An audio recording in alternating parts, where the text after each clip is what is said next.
Donc moi, ce que je vais vous présenter, c'est médiation versus conciliation. J'ai établi pour ça ce premier tableau, qui date déjà d'un certain nombre d'années, où je m'étais amusée à faire les différences entre les différentes marques. En haut, vous avez les noms des différentes marques et ensuite les différentes étapes, les différentes qualités ou encore les outils d'utilisation. Vous vous rendez très rapidement compte à la lecture de ce tableau que tout simplement la médiation qui est en violet recoupe pratiquement la totalité. Il y a une petite erreur sur le tableau d'ailleurs, parce que la reconnaissance mutuelle n'est pas en violet. Elle doit bien entendu y être, puisque c'est la seule qui ait cette reconnaissance, et que vous ne la voyez nulle part ailleurs, et que tout ce qui correspond aux qualités, le tiers formé, la neutralité, l'indépendance, l'impartialité, se retrouve pas forcément partout. Et vous voyez surtout la différence avec la conciliation qui est en vert. Je ne parle pas du procès qui est en rouge au fond, ni de l'arbitrage, parce que là on tombe carrément dans les abîmes. Mais vous avez en vert la conciliation et vous vous rendez compte visuellement que la différence est déjà fondamentale. Les cases sont toutes remplies pour la médiation, elles ne le sont pas pour la conciliation. Et donc j'ai établi de façon beaucoup plus moderne et actuelle ce qu'on appelle une mind map, une carte mentale. Attends, je vais essayer de le faire.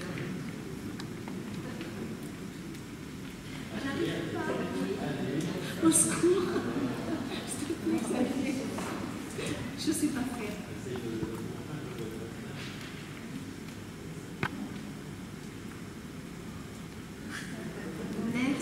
Merci Xavier.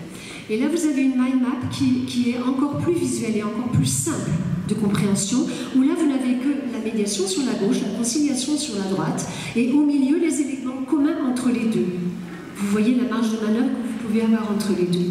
Je vais insister uniquement sur 5 ou 6 éléments qui sont primordiaux, que je vais vous expliquer. Le premier, c'est dans les principes. Parce que pour les étapes, vous vous rendrez compte qu'il n'y a pas de préparation, il n'y a pas de présentation, ni de convention qui soit signée en conciliation. Pour la bonne et simple raison, c'est que la conciliation est une délégation du juge. Qui dit délégation du juge dit délégation des pouvoirs du juge. Or, comme on vous l'a rappelé tout à l'heure, le médiateur n'a aucun pouvoir. Le seul pouvoir qu'a le médiateur, c'est celui d'être le garant du processus, du cheminement et du fait que les gens puissent s'exprimer sans forcément se taper dessus.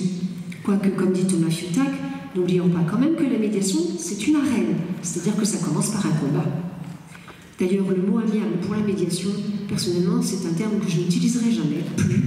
Pour la bonne et simple raison, c'est que pour moi, d'amiable dans la médiation, il n'y a pas grand-chose. Et si c'était peut-être l'accord final, mais c'est tout, ça s'arrête à ça. Pour moi, la médiation, c'est un mode de règlement des conflits, ou comme le disent les Canadiens, un MRP, un mode de résolution des problèmes. Ensuite de ça, après cette notion de délégation du juge, vous avez un autre élément qui est important.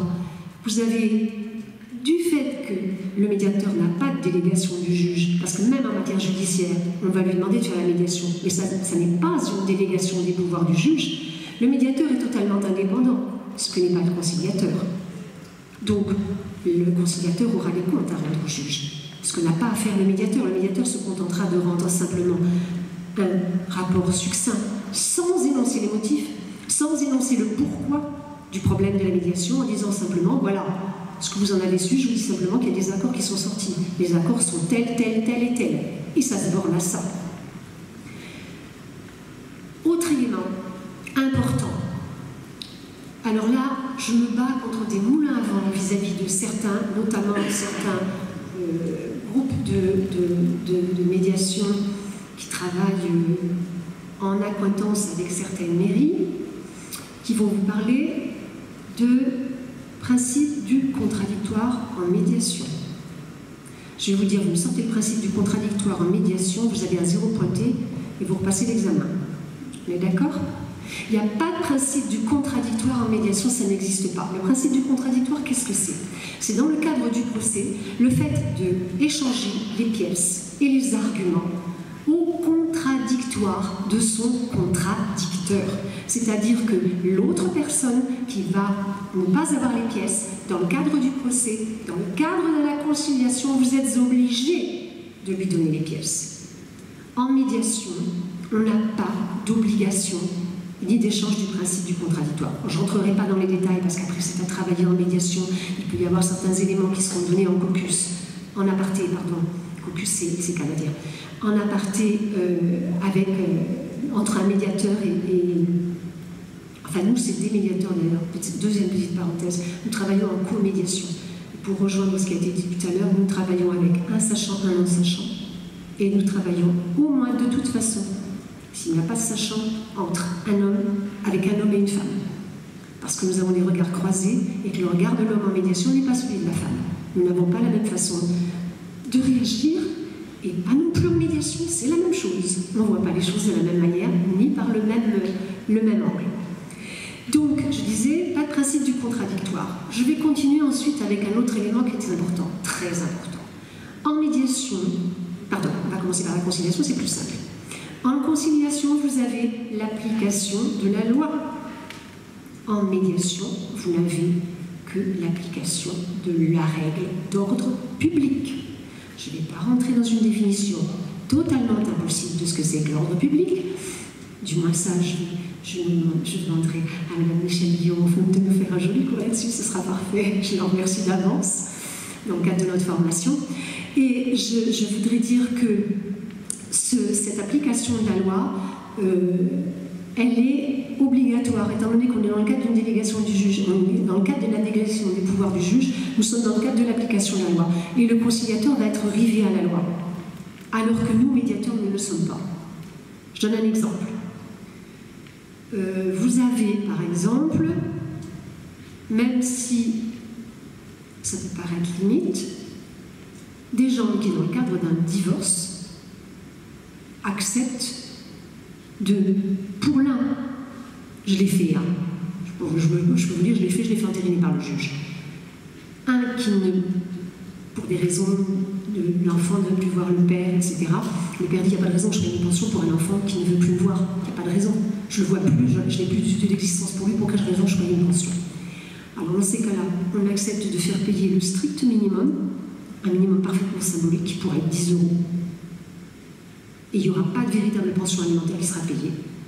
Moyennant quoi, on accepte que l'enfant ne vienne pas voir son père et que, au fur et à mesure que l'enfant grandira, il ait le principe d'avoir quand même un contact régulier, de temps en temps, qui pourra être un contact épistolaire, qui fera que le contact avec le père sera maintenu, mais que l'enfant ne sera pas dans l'obligation de le voir. J'ai eu ce cas, de façon très typique, qui m'a profondément marqué, le jour où je me suis retrouvée, je vous parle de ça il y a 30 ans en arrière, je ne faisais pas encore de médiation, parce que la médiation, je l'ai commencé qu'en 1999. Où je me suis retrouvée face à un cas très précis, où j'avais une maman dont je m'occupais, j'étais son avocat, et le mari, le conjoint, était quelqu'un qui était dément, mais une démence reconnue médicalement. Où je me suis entendue dire par le juge, je suis désolée, le père a des droits, donc de toute façon, l'enfant continuera d'aller voir son père. Je me suis dit, ce jour-là, il fallait vraiment que les choses changent. Parce que c'était assez inimaginable. Vous savez ce qui s'est passé? La mère, elle a pris armes et bagages, elle est partie, elle a fait chou. Comment elle est partie dans un coin de France où on ne la retrouverait pas? Si tant est qu'elle était partie en France, je ne sais pas, je n'ai plus de nouvelles. Donc, au lieu d'arriver à de telles extrémités, il fallait trouver une solution. Et la médiation en est une. Je continue. Vous avez un autre élément qui est très important de différence entre la conciliation et la médiation, qui peut être très intéressant en conciliation, quand on se retrouve devant une porte fermée. C'est-à-dire que excusez-moi, j'allais faire un lapsus, le juge, le conciliateur a le droit de faire des propositions de solutions. Ça peut même aller plus loin si les personnes ne se décident pas. Le conciliateur peut décider de la solution qui va s'appliquer. En médiation, le médiateur a interdiction, sauf cas très particulier, je ne vais pas rentrer là-dedans avec l'aviseur, ce sont des choses tout à fait particulières, il a interdiction de formuler des propositions. C'est-à-dire qu'il peut dire, voilà, il y a plusieurs pistes de solutions, et son questionnement va faire qu'il va amener les gens à deviner par eux-mêmes ces différentes solutions. Mais si les gens n'ont pas de solution, il ne peut pas leur en donner. Nous avions Jacques Sazer qui nous avait raconté un cas qui lui était arrivé comme ça avec un cabinet médical, dans lequel il y avait des tas de solutions possibles. Et Jacques me disait, mais moi j'avais la solution, elle me semblait idéale la solution, j'aurais pu la leur donner, mais je ne l'ai pas fait. Pourquoi? Parce que ça aurait été ma solution. Et que la solution du conciliateur ne sera jamais la solution des particuliers, des participants à la médiation. Dernier point, important, vous avez mis le doigt dessus tout à l'heure, c'est vrai que la conciliation est gratuite. Sachez tout de même, quand on regarde les derniers textes, la médiation peut l'être également.